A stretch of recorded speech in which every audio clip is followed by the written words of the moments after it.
할렐루야, 반갑습니다. 우리 옆에 있는 분들 같이 인사하겠습니다. 반갑습니다. 예, 은혜 많이 받으시길 바랍니다. 오늘은 신명기 21장 함께 보도록 하겠습니다. 신명기가 이제 말씀을 이제 하나님께서 율법의 말씀을 주시는 건데, 앞에가 이제 이 전문맥 자체가 이제 그 부지 중에 누군가를 죽였을 때, 살인했을 때, 또는 의도적으로 그 살인에 대해서 해결책을 주시는 거였습니다. 그게 바로 도피성이었죠. 그래서 부지 중에 고의로 한 게 아니라 자기가 실수로 뭐 도끼가 빠져갖고 누군가에 맞았다든지 그랬을 때 그 사람은 이제 도피성이라고 할 수 있는 도피, 그러니까 거기서 6개의 성 중에 아무데나 들어가갖고 이제 거기서 머물게 되는 겁니다.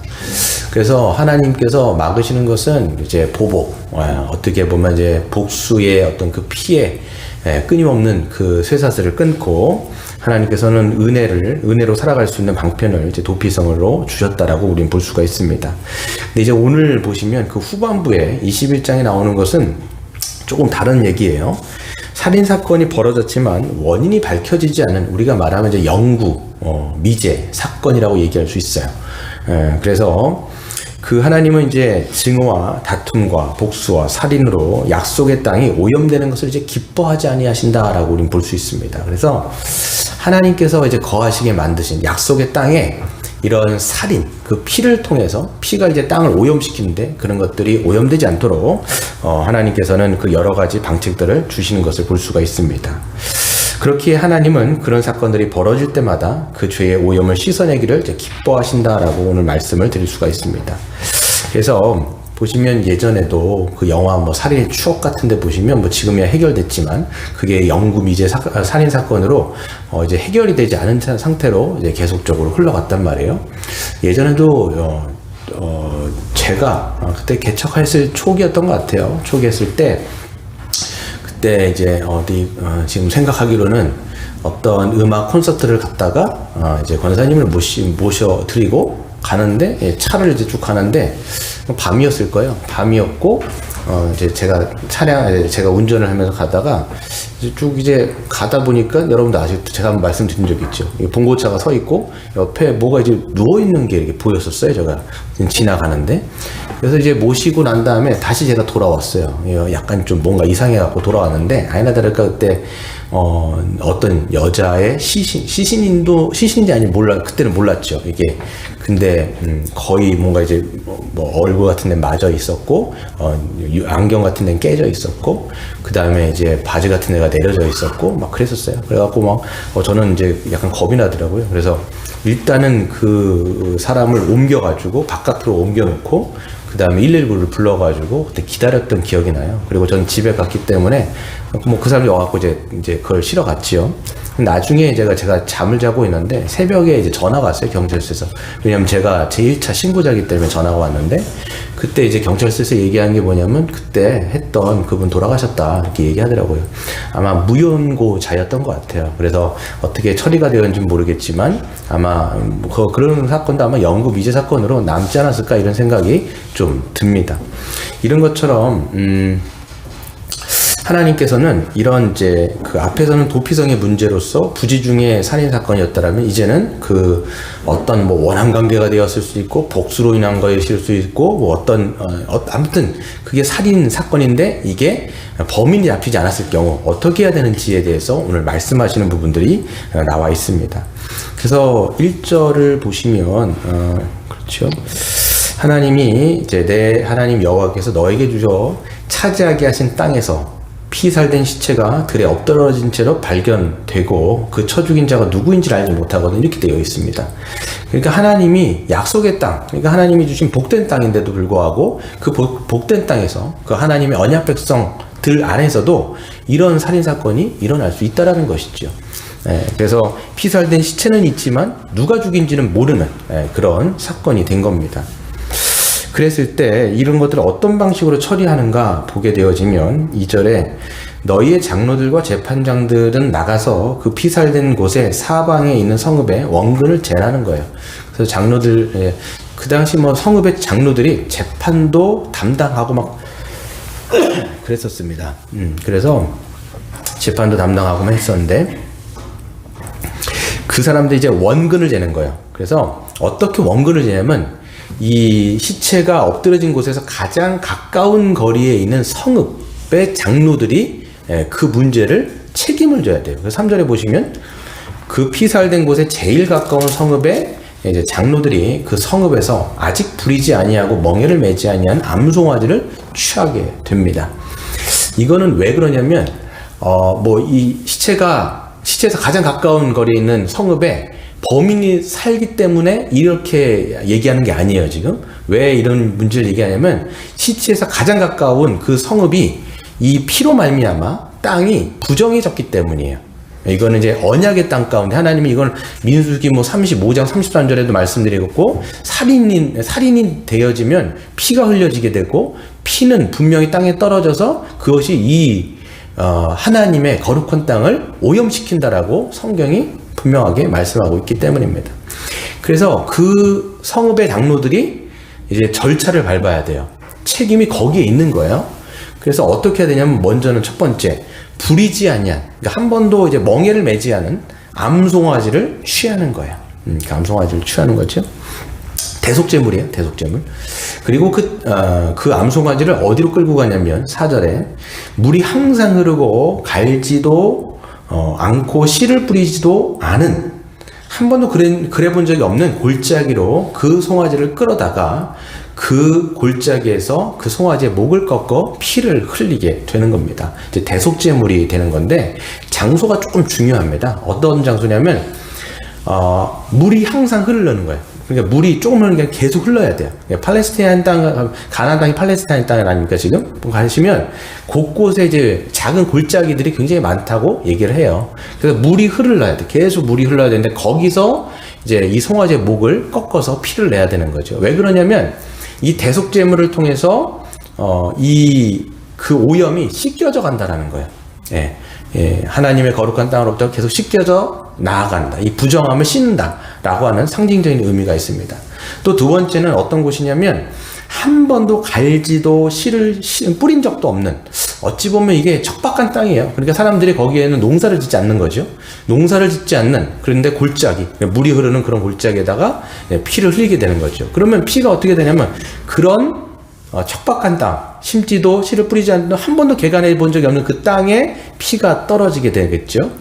그러면 어떤 일이 벌어지게 되냐면 그 피가 이제 땅에 떨어지는데 개간을 하지 않으니까 밖으로 나오지 않는 거예요. 스며들어가지고 땅에 계속적으로 있는 겁니다.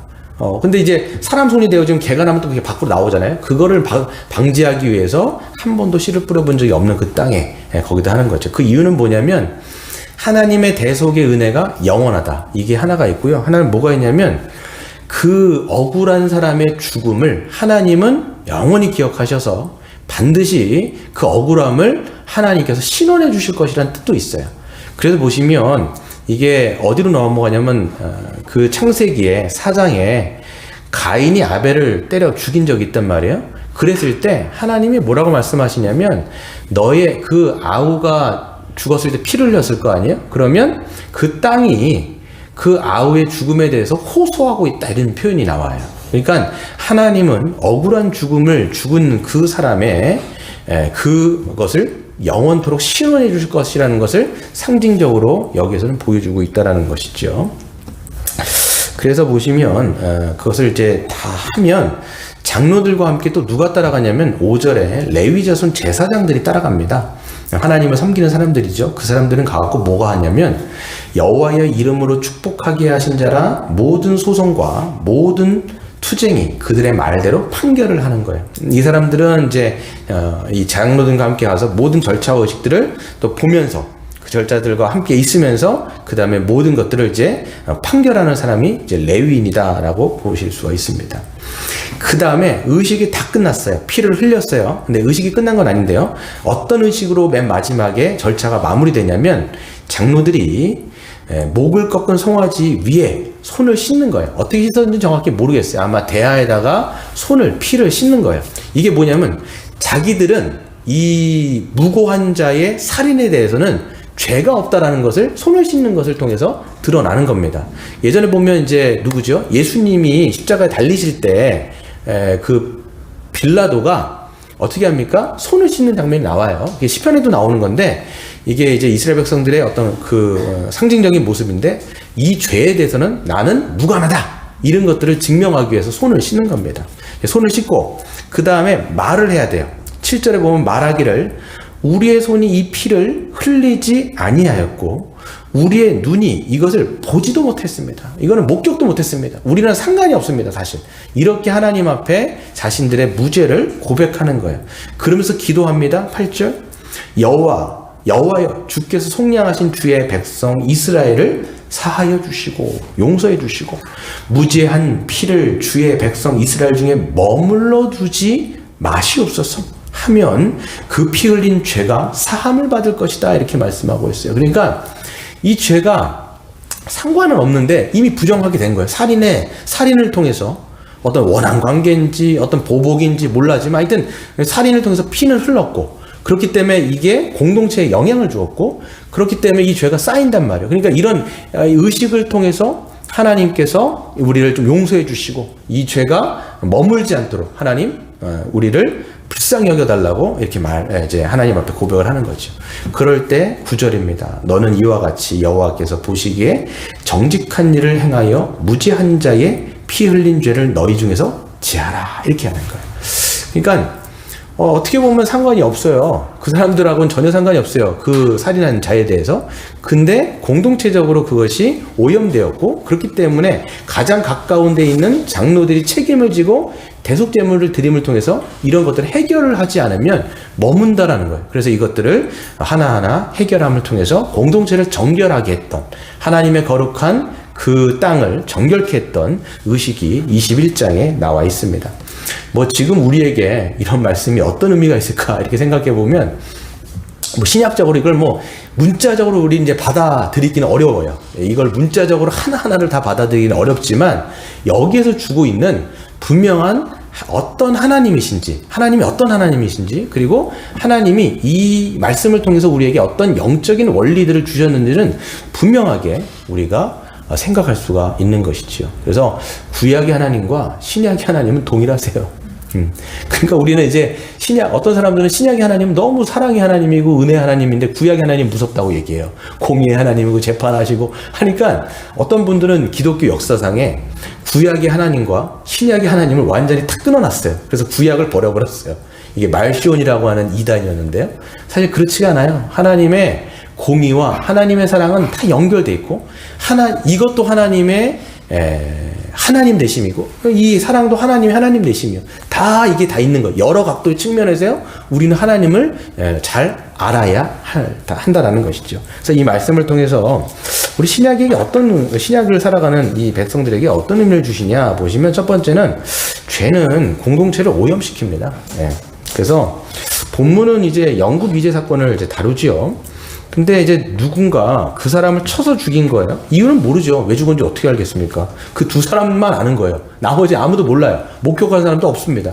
지금은 여러분 CCTV가 워낙 많아가지고 검거율이 95%가 넘어가요. 왜 그러냐면 우리나라 뭐 경찰들 뭐 열심히 일하겠지만 그것보다도 CCTV가 워낙 많이 달렸기 때문에 예전에 영구 미제 사건으로 남았던 것조차도 다 그것이 풀리고 있습니다. 그럴 정도로 검거율이 굉장히 높아요. 근데 뭐 그 당시 뭐 몇천 년 전에 있겠었습니까? 없었겠죠. 그러니까 두 사람 사이에 무슨 일이 있었는지는 아무도 모른다. 그거예요. 그래서 그 사람이 어떤 일로 욱해서 죽였을 수도 있고 아니면 장기간 쌓여온 어떤 미움이라든지 원망이라든지 징후라든지 이런 것이 폭발해가지고 살인으로 연결됐을 수도 있어요. 성경은 이것이 그런데 두 사람의 문제만이 아니라고 얘기하는 거예요. 공동체의 문제라고 말합니다. 그 죄는 이스라엘 공동체 전체를 오염시켰기 때문이에요. 그래서 어찌 보면 그 두 사람 간의 문제이지만 이게 이스라엘 백성 전체를 덮어버렸고 하나님은 이 책임을 공동체에다 지워버리는 거예요. 공동체성인 거예요. 그래서 여러분 우리는요 이 공동체를 이루며 살아갑니다. 가정 공동체 또 무엇보다도 우리가 교회 공동체를 이루며 살아가고 있지요. 그래서 관계를 맺고 산다라고 하는 것은 수많은 감정을 주고받으며 산다라는 거예요. 제가 한번 말씀드렸죠. 우리가 오래 살았다라고 하는 것은 그만큼 미워하는 사람이 많고, 그만큼 원망하는 사람 많고, 그만큼 우리가 싫어하는 사람 많을 수도 있다라는 거예요. 왜? 그만큼 관계를 많이 맺었기 때문에 그런 여러 관계들이 우리는 형성이 됐다라는 것이지요. 이런 감정들이 얽히다 보면 결국은 때로는 갈등을 빚게 되어지고 또 때로는 싸움을 하게 됩니다. 실제로는 죽이진 않았지만 죽인 것과 같은 싸움이 일어나기도 하는 것이죠. 그런데 그 죄는요, 두 사람만의 문제가 사실 아니라는 거예요. 여러분 가운데도, 저와 관계도, 우리가 살다 보면, 얽히고 설키면서 관계들의 문제들이 있잖아요. 근데 이게 교회 안에서 일어나거나, 공동체 안에서 일어나면, 그 두 사람만의 문제는 이제 아닌 거예요. 그것이, 공동체 전체에 분명히 영향을 주게 되는 것이죠. 그래서 오염시킬 수 있다라는 거예요. 그래서 우리는 그런 갈등의 관계를 바라보면서, 나와는 상관없는 일이라고 치부하거나 방관할 수 있어요. 나만 잘하면 되는 거 아니야? 나하고 상관없잖아.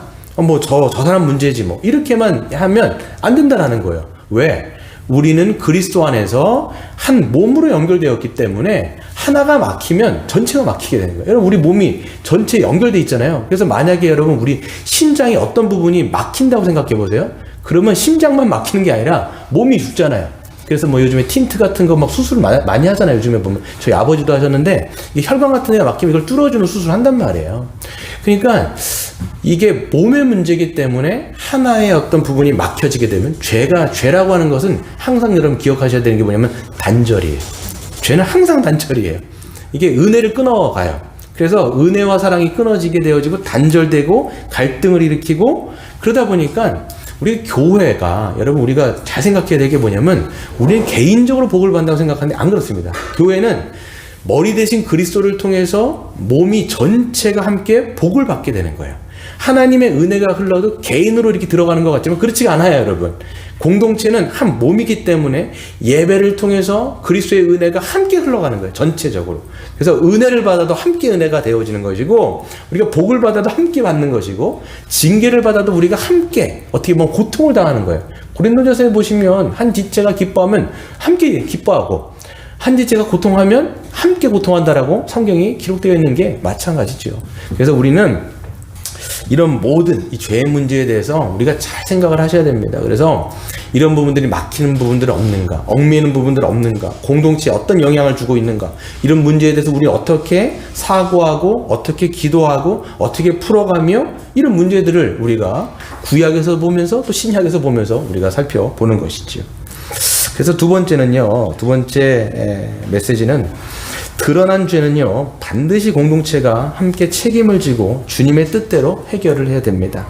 이게 죄가 이것도 지금 드러난 경우잖아요. 어떻게 된 거냐면, 피살된 시체가 발견됐어요. 그런데 목격자만 없을 뿐이에요. 그렇기 때문에 이게 이미 뭔가 범죄한 사실이 이제는 드러났단 말이에요. 그래서 이 죄가 드러났을 때 공동체에게 하나님은 책임을 주시는 거죠. 그래서 누군가 억울한 죽음을 죽었을 때 하나님은 그 책임을 그 사건과는 상관없는 어떻게 보면 공동체에게 책임을 지우세요. 그래서 피살된 곳에서 가장 가까운 성읍의 장로들이 나와서 대속의 책임을 지게 되는 것이죠. 아까도 말씀드린 것처럼 이거는 가장 가까운 곳이 이 피로 말미암아 부정하게 되었을 뿐만 아니라 하나님은 그들에게 책임을 지우시는 것 같아요. 제가 보니까 명확하게 여기에 기록이 되어 있진 않지만, 제가 읽으면서 어떤 생각이 드냐면, 가장 가까운 곳에서 피살됐을 때 이 성읍에 어떤 책임을 주시냐면, 너희들은 이 사람이 이렇게 죽을 때 동안 뭐 하고 있었냐? 라는 생각이 들어요. 저는 그냥. 이건 성경에 나와 있진 않지만, 이 사람이 이렇게 될 때 동안, 그리고 두 사람의 관계가 그렇게 힘들어지는 동안 너희들은 뭐 했냐? 라고 말씀하시는 거예요, 사실. 혹시라도 방관하고, 그냥 방조하고, 나와는 상관없는 일이다 라고 여긴 것은 아닌지, 라고 하나님께서는 그 책임을 그 장로들에게 묻는 것은 아닌가라는 생각이 듭니다. 그래서 여러분 보시면 지체들 간에 갈등이 생길 때 우리는 어떤 생각을 하는가? 저희는 나와는 상관없다. 괜히 일에 얽혔다가는 나만 힘들어지는 거 아니야?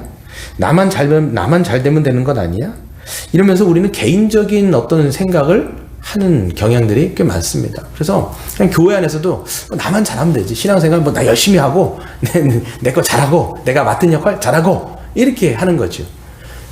그랬을 때 하나님께서 우리에게 이 말씀을 통해서 주시는 것은 뭐냐면 우리 여러분 혼자, 이게 사실 개인 플레이가 아니에요. 이 교회 공동체라고 하는 것은 나만 잘해서 할 수 있는 1인 플레이가 아니에요. 공동체 플레이. 이거는 팀워크가 굉장히 중요합니다.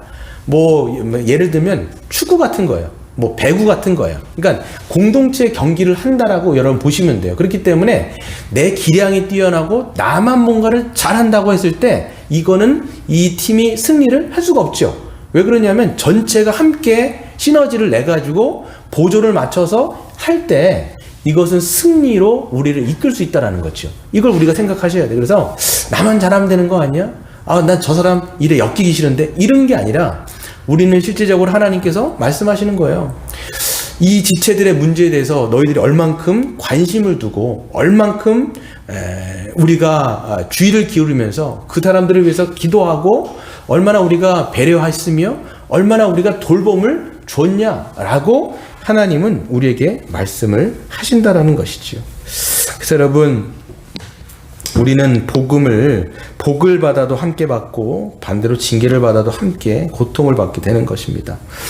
그렇다면 공동체는 어떻게 그 죄의 짐을 함께 감당할 수 있을까 보시면 저는 생각할 때 첫 번째는 공동체의 죄를 위해서 우리는 함께 회개해야 됩니다.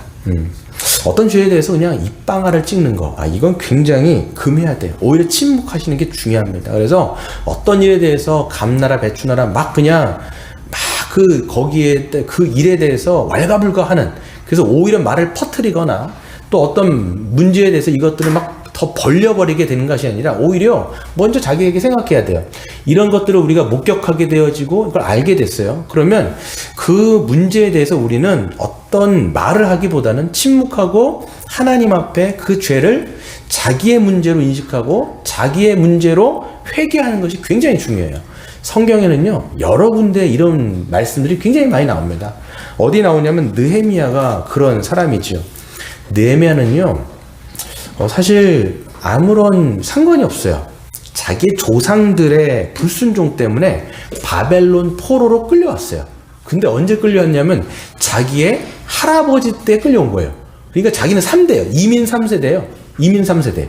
그러니까 자기의 죄하고는, 그러니까 느헤미야가 잘못해서 바벨론 끌게 아니라 할아버지 때의 그 조상들의 불순종 때문에 바벨론에 끌려와서 지금도 살아가고 있는 것을 보는 거죠. 근데 거기서 그는 성공했습니다.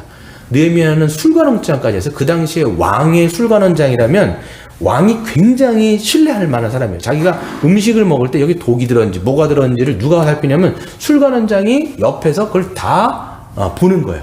이런 정도로 이는 완전히 그냥 세상적으로 보면 굉장한 성공을 했어요. 그런데 그가 어떤 마음을 먹냐면 자기 백성, 자기 동족, 자기 조국, 이스라엘 백성들이 생각나는 거예요. 어떻게 보면 이제는 상관없잖아요. 거기서 이민 3세 들어가고 성공했는데 뭐 한국에 뭐 미국 가고 성공했는데 무슨 상관이 있겠어요. 근데 그 사람은 그게 아니라 조국의 그런 멸망과 불순종으로 인해서 마치 조상들의 죄가 자기의 죄인 것처럼 인식해서 회개를 합니다. 느헤미야 1장 6절 7절에 보시면 이렇게 기도해요. 이제 종이 주의 종들인 이스라엘 자손을 위하여 주야로 기도하오며 우리 이스라엘 자손이 주께 범죄한 죄들을 자복하오니 주는 귀를 기울이시며 눈을 여시사 종의 기도를 들어주시옵소서. 나와 내 아버지의 집이 범죄하여 주를 향하여 크게 악을 행하여 주께서 주의 종 모세에게 명령하신 계명과 율례를 지키지 아니하였습니다. 이렇게 얘기하는 거예요. 그러니까 조상들의 죄를 자기의 죄로 인식하여 그 죄를 가지고 하나님 앞에 회개하며 기도하는 거예요. 여러분, 여기에는 우리에게 분명한 메시지가 있고 신약을 사는 성도들에게도 분명한 거예요. 여러분, 지체들의 문제에 대해서, 어떤 지체들의 어떤 죄에 대해서 여러분 어떤 생각하세요? 그냥 바라보면서 그냥 내 거는 아니니까 상관없다, 이렇게 마음 먹으면 안 된다라는 거예요. 성경은 뭐라고 이야기하냐면 그 죄에 대해서 마음 아파하셔야 돼요. 이 죄가 우리로 하여금 이 공동체 전체에 대해서 어떤 것들을 영향을 주는구나. 그러니까 그 사람들에 대해서도, 그 지체들에 대해서도 불쌍한 마음을 품으면서 기도하고, 그러면서 느헤미야가 회개 기도했을 뿐만 아니라 뭘 기도했냐면 회복을 기도해요. 하나님, 우리 이스라엘 백성 좀 회복시켜 주세요. 치유해 주세요. 하나님, 모든 것들을 다시 원위치로, 하나님과의 관계와 모든 그 관계를 회복을 하나님 인도해 주세요 라고 하면서 회복을 기도합니다. 마찬가지, 우리는 어떤 문제에 대해서 우리가 바라보면서 자기의 문제를 회개하지만 뿐만 아니라 하나님 앞에 회복을 구하는, 치유를 구하는 이런 기도를 먼저 우리가 해야 한다는 것이죠. 두 번째는 뭐냐면, 그 다음에 우리가 지체를 정말 사랑한다면 사랑함과 온유함으로 권면해야 돼요. 기도할 뿐만 아니라 우리는 권면할 수 있어야 돼요. 섣부르게 나서지도 말고, 누군가의 편도 들지 말고, 객관적인 입장으로 온유하게 어떤 그 지체의 잘못을 보면 이것을 깨닫고 돌이킬 수 있도록 권면하는 것이 굉장히 중요합니다. 이걸 우리가 교회론 시간에 여러분들에게 말씀을 나눠드린 적이 있어요. 그래서 이거는 누구의 편도 들지 말고, 정말 그래서 신앙 있는 사람이, 이걸 참 중요한 것 같은데 이게 참 쉽진 않은 것 같아요. 쉽진 않지만 정말 교회 안에 신앙 있는 사람이 이런 문제를 보면서 하나님의 지혜를, 하나님의 마음을 가진 사람이, 그러니까 어떤 사람이 막 섣부르게 막 나간단 말이에요. 그럼 일이 안 돼요, 사실. 왜냐하면 그거는 지금 뭔가를 미워하는 마음에 팍팍 그냥 얘기하는 거기 때문에 이거 안 되는 거예요. 그게 아니라 정말 하나님의 마음으로, 사랑하고 온유한 마음으로 그 마음을 담아서 진실되게 이야기해 주는 것, 이런 것들이 정말 필요한 것이죠. 그래서 갈라디아서 6장 1절에 보시면 여러분 알고 있는 구절이죠. 형제들아, 사람이 만일 무슨 범죄한 일이 드러나거든 신령한 너희는, 이 신령한 너희는 뭐냐면 성령을 받은 너희는 온유한 심령으로 그러한 자를 바로잡고 너 자신을 살펴보아 너도 그 시험을 받을까 두려워하라, 이렇게 말씀하고 있어요. 그래서 믿음으로 신앙 가운데서 하나님 앞에 기도하면서 그 지체를 위해서 기도할 때 사실 뭘 주시냐면 지혜를 주세요. 하나님의 마음을 주세요. 분명 하나님은요, 우리의 기도를 들으신단 말이에요.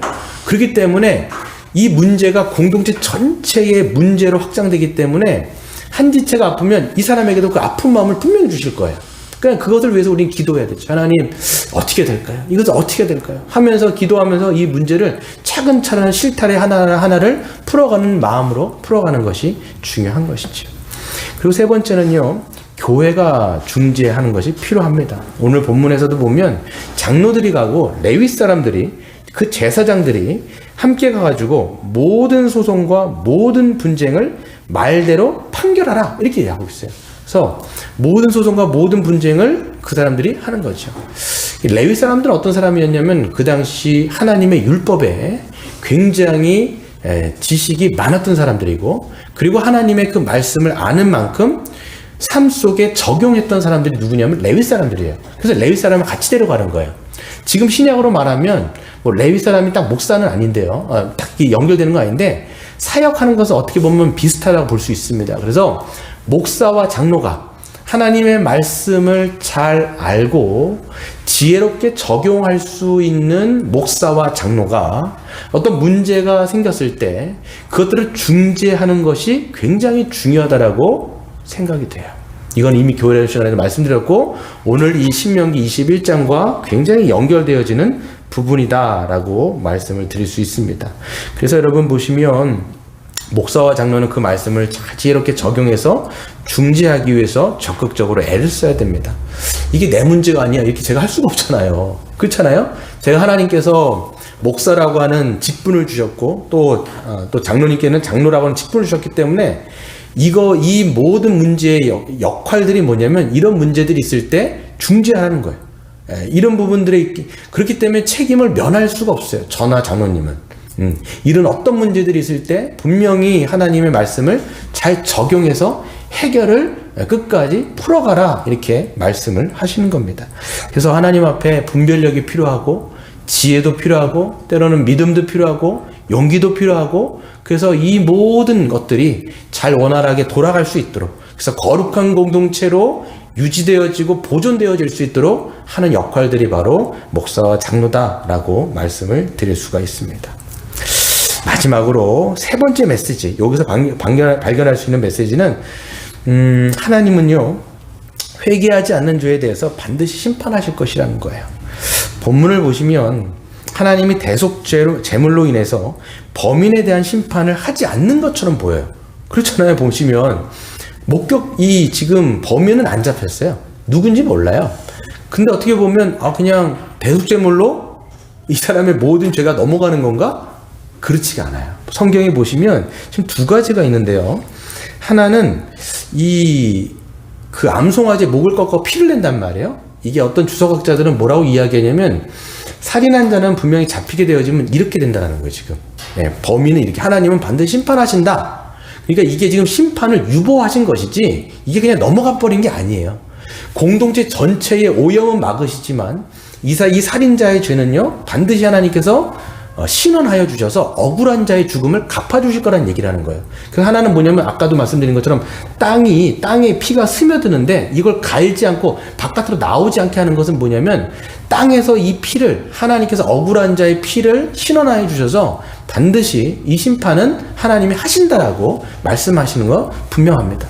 그래서 여러분 보시면 우리는 그렇기 때문에 사랑의 하나님에 대해서 많이 생각하는데 공의하신 하나님에 대해서 분명하게 우리는 생각하셔야 돼요. 두 측면 다 하나님의 하나님 되심이에요. 둘 중에 하나만, 한 축만 빠져도 사랑의 하나님이에요. 근데 심판하지 않으세요. 그분은 하나님이 아니신 거예요. 그래서 여러분 공의하다 할 때라고 할 때 공의롭다, 정의롭다라고 이야기할 때 이 공의와 정의는, 정의가 뭐냐면 성경에서 보시면 불법과 불의로 인해서 억울한 일들을 당했을 때 그 불법에 대해서는 심판하시고 그 억울함을 풀어주신다라고 얘기했을 때 이게 바로 공의하신 하나님이에요. 여러분 세상은요 힘 있는 자들로 인해서 억울한 일들이 많이 당해집니다. 그래서 불법이 대부분 이제 힘과 권력 있는 사람들이 그 힘을 가지고 이제 불법을 저지르고 불의를 저지르죠. 그러면 이제 어떤 사람들이 속출하게 되냐면 억울한 사람들이 나오는 거예요. 정의롭지 않은 사회가 억울한 이제 세상이 되는 거죠. 그랬을 때 하나님은 맨 마지막에 그것을 심판하신다라는 거예요. 모든 불의를 심판하셔요. 그것을 심판하지 않으면 억울한 자들의 마음이 풀려지지가 않죠. 그러니까 이건 반드시 심판하시는 거예요. 그래서 하나님은 심판의 하나님, 공의하신 하나님이라고 말씀하는 거죠. 시편 9편을 한번 찾아볼까요? 아니 그냥 제가 읽어드릴게요.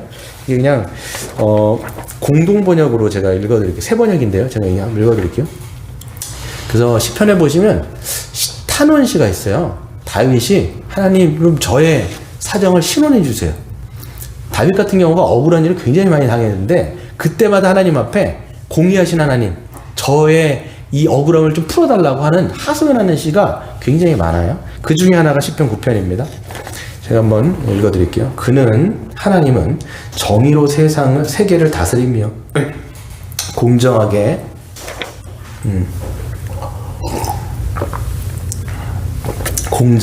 만백성을 판결하십니다. 주님은 억울한 자들이 피할 요새이시며 고난받을 때에 피신할 견고한 성이십니다. 주님을 찾는 사람을 주님께서는 결단코 버리지 아니하시므로 주님의 이름을 아는 사람들이 주님만 의지합니다. 살인자에게 보복하시는 분께서는 억울하게 죽어간 사람들을 기억하시며 고난받는 사람의 부르짖음을 모른 채 하지 않으십니다. 이렇게 번역이 되어 있어요. 그래서 공의하신 하나님께서는 이 어떤 그 살인, 이렇게 억울한 일이 당했을 때 하나님께서는 분명히 이 살인자, 불의를 저지르고 자기 힘을 가지고 억눌렀던 자, 그런 거에 대해서는 분명히 심판하시고 억울한 일을 당한 자들에 대해서는 반드시 신원해 주시고 갚아주신다라고 분명히 말씀을 하고 있습니다. 이거는 성경 곳곳에 나왔죠. 여러분 계시록에도 마찬가지로 계시록에 보시면 하나님의 말씀을 위해서, 예수 그리스도의 복음을 위해서 순교한 사람들이 하나님 앞에, 하나님의 보좌 가운데 나가서 막 신원해요. 하나님 언제 우리의 이 억울함을 갚아주실 거예요? 하나님 빨리 갚아주세요. 빨리 갚아주세요. 이게 뭔지 아세요? 이게 뭐냐면 하나님 빨리 재림해 주셔서 저 악한 자들을 하나님께서 확 심판해달라는 얘기예요. 이 하소연이, 그 순교자의 피가 하나님의 제단 가운데 보시면 기도의 향기로 올라가잖아요. 그게 다 신원하는 기도에 보시면. 예? 그런 말씀을 우리가 볼 수가 있는 것이죠. 그래서 여러분, 공의하신 하나님은 이런 것들을 분명히 억울한 자들을, 여기서 보세요. 억울한 자의 죽음을 분명히 갚아주신다고 말씀하고 있어요. 그렇기 때문에 우리는 하나님의 공의를 믿는 자는, 그렇기 때문에 하나님의 사랑도 믿지만 하나님의 공의로우심을 우리가 믿는다라면 두려움으로 자신의 불의에 대해서, 자기가 누군가에게 뭔가 한 거에 대해서는 회개할 것이요, 또 억울함을 당한 사람은 하나님의 공의에 맡기며 자신의 손으로 보복하지 않는 것. 이게 두 가지가 다 필요해요. 신자라면, 우리가 공의를 정말 믿는다라면 이 두 가지, 하나는 회개하고 하나는 하나님께 공의에 맡기고 내가 보복하지 않고, 이게 굉장히 중요한 것이죠. 말씀을 마치도록 하겠습니다. 성이 브레너라고 하는 스캇 브레너의 목사님의 사모님이 계신데, 그 사모님이 어떤 이야기를 하신 것을 제가 들은 적이 있어요.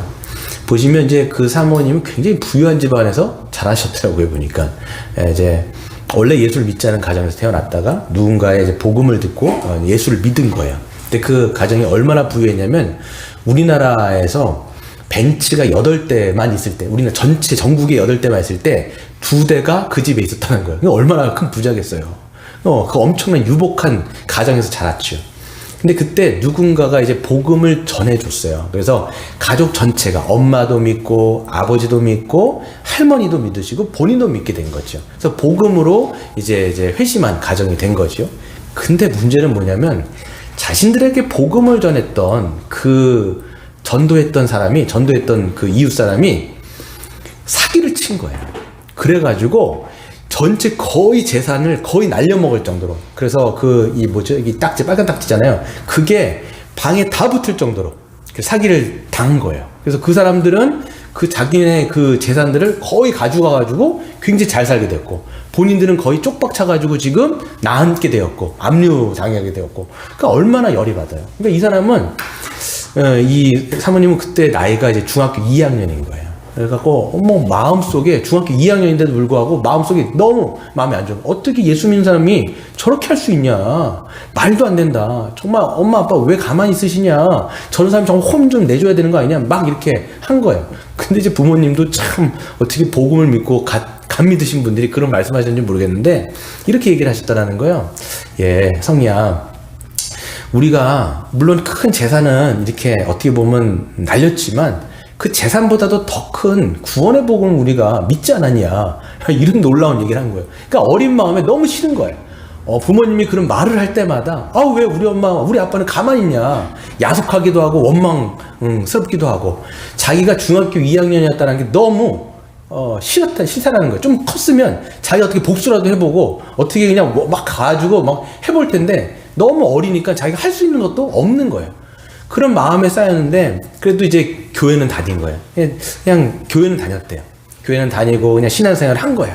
근데 한켠에는 그 마음이, 응어리진 마음이, 억울한 마음, 원통한 마음, 이게 풀어지지 않으니까 너무 힘든 거예요.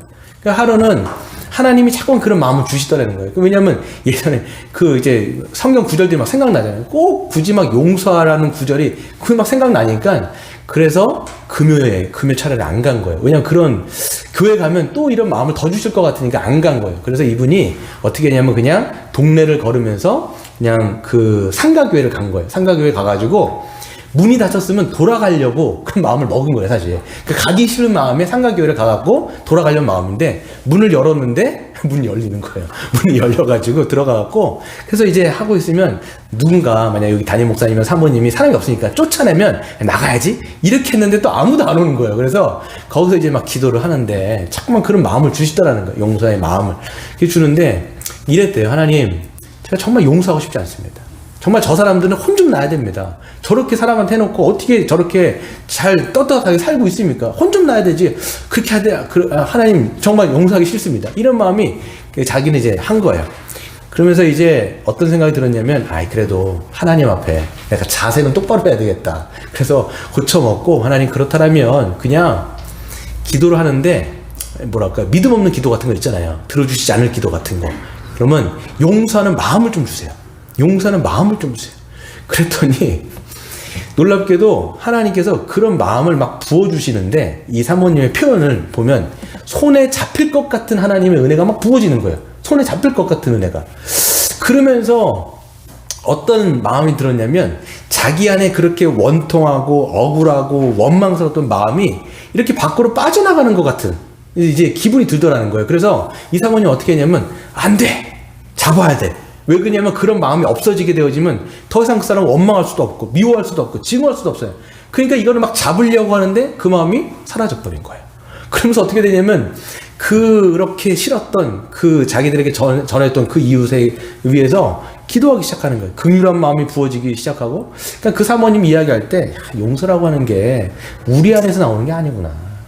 하나님이 이 마음을 주셔야 되는구나. 이 생각이 들었대요. 그러니까 우리가 하나님을 먼저 사랑한 게 아니라 하나님이 우리를 먼저 사랑하신 것처럼 용서도 우리가 용서받았기 때문에 하나님께서 그 용서해 주시는 그 마음을 통해서 우리가 용서할 수 있는 거지 이건 우리 힘으로 안 된다라는 생각을 하셨다라는 거예요.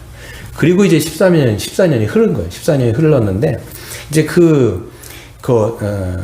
사모님의 어머니가 지금 영동제일교회라고 하는 굉장히 큰 교회를 하시는데 이제 목회를 하실 때 재산을 다 잃고 이제 목회를 하신 것 같아요. 했는데 사람들이 굉장히 많이 왔고 그리고 14년 후에 누군가가 막 이제 문을 열고 막 들어오더라는 거예요. 그러니까 사역자들이 처음에 왜 그러시냐 이게 했겠죠. 그랬더니 담임 목사님 좀 뵙고 싶다 막 그런 얘기를 한 거예요. 그래서 어떤 일이시냐 그래갖고 담임 목사님 이제 방에 했는데 그 14년 만에 그 자기들한테 그렇게 사기를 쳤던 사기치고 이렇게 도망갔던 그분이 오셔가지고 울면서 회개하면서 미안하다고 잘못했다고 하면서 자기의 어떤 죄를 뉘우치고 자기가 똑바로 이제부터는 정말 정직한 그리스도인으로 살겠다고 하면서 그런 얘기를 했다는 거예요. 그래서 본인은 그것을 보지는 못했지만 어머니한테 나중에 그 이야기를 들었을 때 어떤 생각이 했냐면 만약에 하나님께서 내가 그 분을 용서하지 않은 상태로 내가 만약에 이런 이야기를 들었으면 좀 부끄럽겠다. 근데 하나님께서 용서하시는 마음을 주시고 모든 게 내 안에서 해결됐을 때 그분도 또한 이렇게 찾아오게 되었을 때 이런 모든 문제가 하나님의 은혜 가운데 풀어지는 것을 보면서 하나님은 지금도 일하시는구나. 정말 그것을 통해서 하나님의 살아계심을 경험했다라고 하는 이야기를 들은 적이 있어요. 여러분 우리도 마찬가지입니다. 우리의 이 오늘 말씀드린 것처럼 하나님은 공의하시며 하나님은 사랑이 하나님이세요. 이 모든 것들이 우리로 하여금 이 죄의 문제는 공동체의 문제이기 때문에 함께 우리가 협력하여 나아갈 때 이 정결함을 하나님의 은혜 가운데 해결할 줄로 믿습니다.